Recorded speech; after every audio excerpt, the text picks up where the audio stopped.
What's up everybody, my name is Guillaume, this is Thoman's Guitars and Basses, and in today's episode of Hit the Tone we talk about the song Aerials by System of a Down.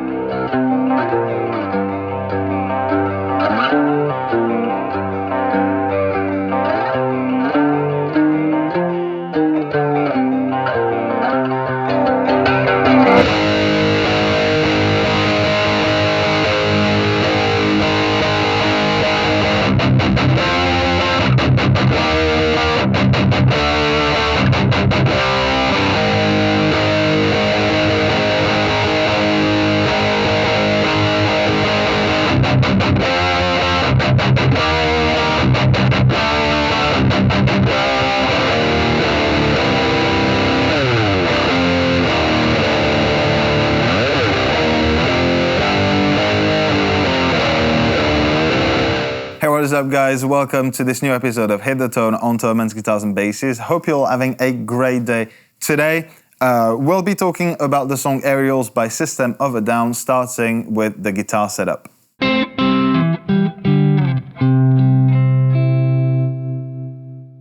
Now this is probably one of the bands or artists or songs that's been the most requested on the format, and I've avoided it for a while because, I mean, it's such a massive song, it's such a very influential band of that time, and such an iconic guitar riff that I just didn't want to mess it up. But obviously we're talking about Daron Malakian's guitar tone, and it's been fairly consistent throughout the years. So it was mostly some sort of X or V shaped Ibanez guitars, or, you know, high powers of dual humbucker metal machine. It did change quite a bit throughout the live scenarios and the different live versions that I could find, but we're looking at a metal-esque guitar with a dual humbucker setup. So I've been using that Solar guitar, something E2.6C QC Past. It's been serving me incredibly well, and I'll be playing in the bridge position, both for the clean intro and the heavier verse riff. Speaking of, let's have a look at our amp and pedal setup.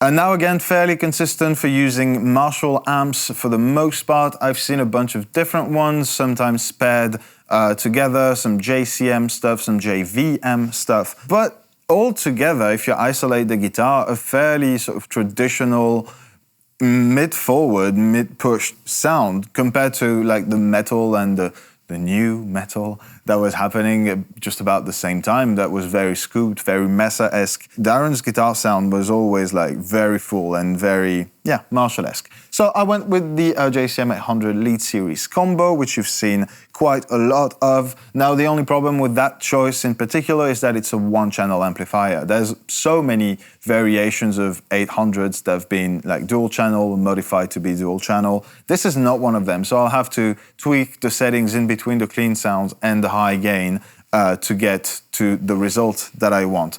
But other than that, it's a great amp to go in that sort of, you know, heavy guitar, high gain. It's a staple. I'm not going to explain the JCM 800 to you.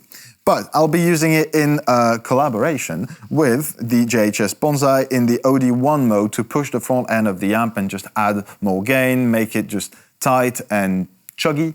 I think for the high gain part of the song, it's a really great option. So Boss OD1, obviously, I'd say relatively any sort of tube screamer or clean boost in front of a gainy amp will usually do the trick. That said, they're all very specific, so, you know, I can vouch for this one, for sure. And then in the loop of the amp for the clean-ish intro, I'm using the Astra by UAD Effects in the chorus mode.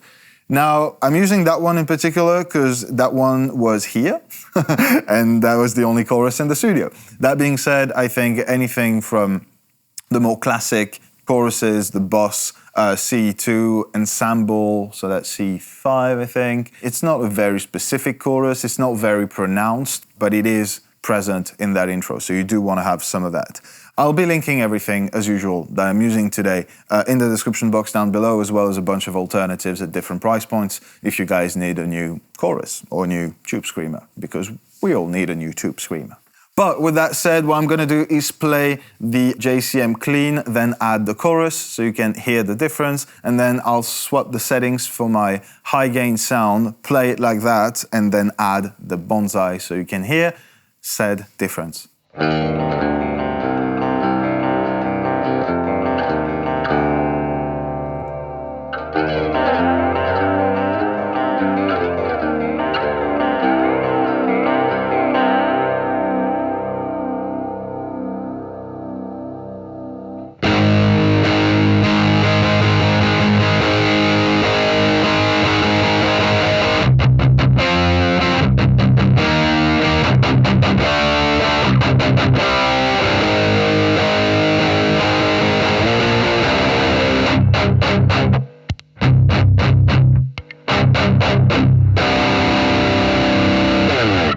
So obviously the pedals make a big difference in both contexts. A couple of things to keep in mind is not to play the chorus too fast. Not only is it low in the mix, but it's also fairly slow as much as I can hear of it. So I'd recommend, being careful with the speed there. You don't want it to be like super overwhelming either. And as far as the gain goes, really, it's going to depend on the amp. I can't give you any setting for the Tube Screamer. The conventional thing would be to boost the volume almost all the way up and have the gain almost all the way down, tone to preference. But it's going to change a little bit too much depending on which amp you're going to end up using. So I can't give you like the perfect recipe. But in my situation right now, I really, really like the sound of that. So I'm going to stick with it, and we can go on the final part of that video, which as usual is the most important, and is how to play the song.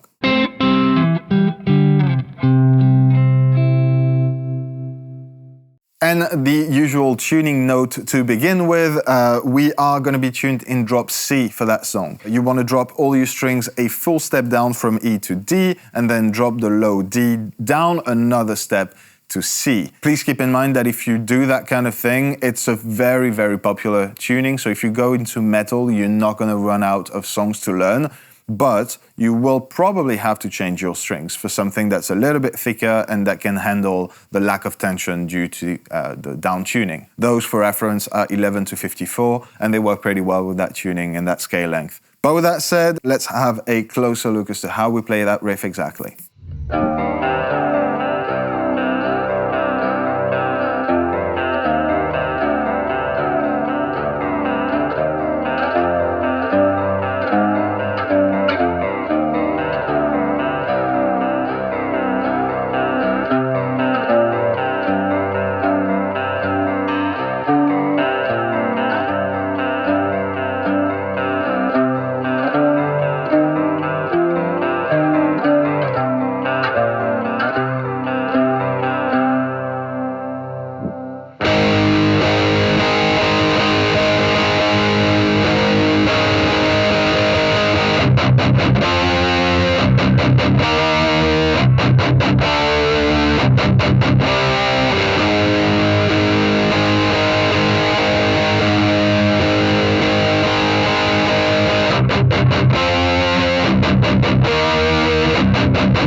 And it is a lot more complicated than it looks.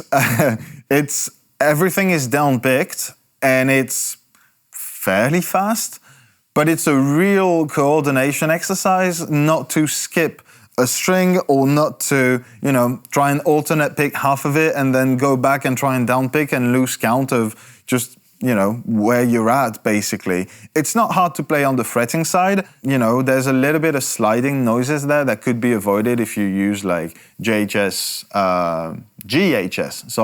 the string cleaner, that kind of thing. But honestly, not too hard on this side. This one, though, fairly tricky, and I think trickier to have it clean than it looks. But then you go into sort of the high gain part of the verse riff, really, and that's just pure satisfaction. It's just chug fest, chugging and more chugging, and it's such a powerful riff that it's a good opportunity to practice palm muting if you want to do that too. But with that said, I think that's it, guys. You have all the tools you need to hit the tone on aerials by System of a Down. As usual, I hope that video was useful. I hope that maybe you've learned a thing or two, and if so, please consider liking it and subscribing to the channel so you don't miss out on future episodes, because they could be about your favorite song. Just let me know which one that is in the comment section and I'll get to you as soon as I can. But in the meantime, I wish you all a fantastic week and I'll catch you in the next one. Take care.